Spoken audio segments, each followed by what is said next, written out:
Bonjour à tous, c'est Christophe et je suis ravi de vous retrouver dans cette toute nouvelle vidéo pour vous aider à reprendre votre vie en main.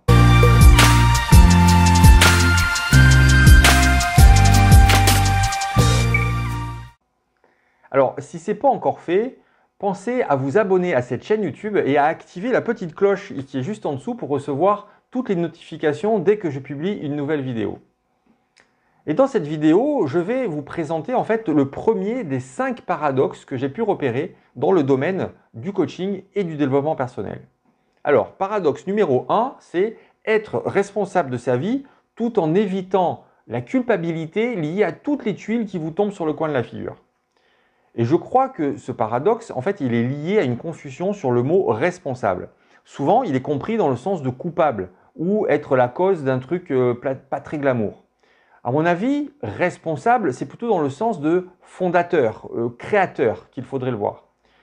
Et question responsabilité, nous sommes responsables uniquement de 4 éléments qui nous concernent, nous et nous seuls.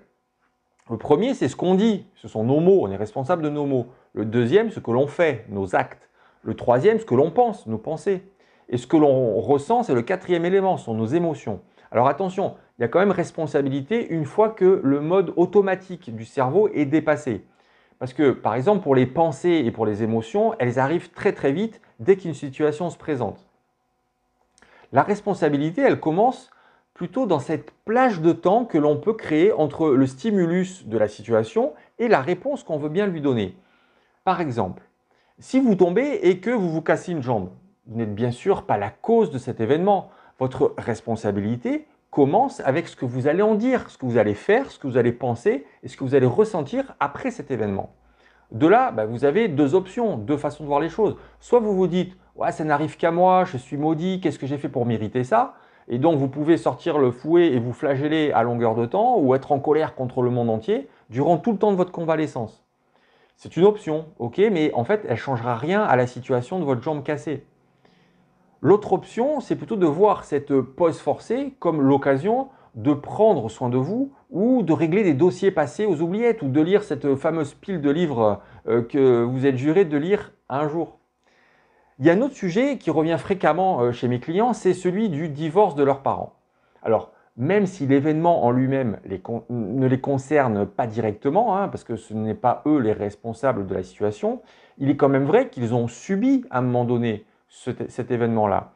Du coup, aujourd'hui, s'ils peuvent être responsables de quelque chose, dans le sens créateur ou créatrice, comme je disais, c'est de ce qu'ils font de cet événement du passé. Par exemple, si c'est votre cas, vous pouvez vous accrocher à cette croyance qui vous dit que si vous en êtes là aujourd'hui, c'est à cause du divorce de vos parents, de la façon dont ils se sont bouffés le foie pendant des années, alors que vous étiez là au milieu à compter les points. Ou alors, vous pouvez envisager les choses sous un autre angle, du style, oui, ce qui est important aujourd'hui, c'est plutôt ce que vous faites et ce que vous réalisez aujourd'hui dans votre vie avec ce qui ne dépend que de vous. Ces deux pensées ont un sens différent, relèvent uniquement de votre responsabilité.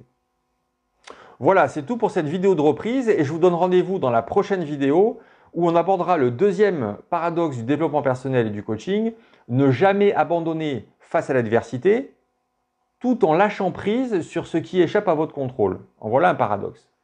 Je vous dis à la prochaine fois et d'ici là, prenez soin de vous.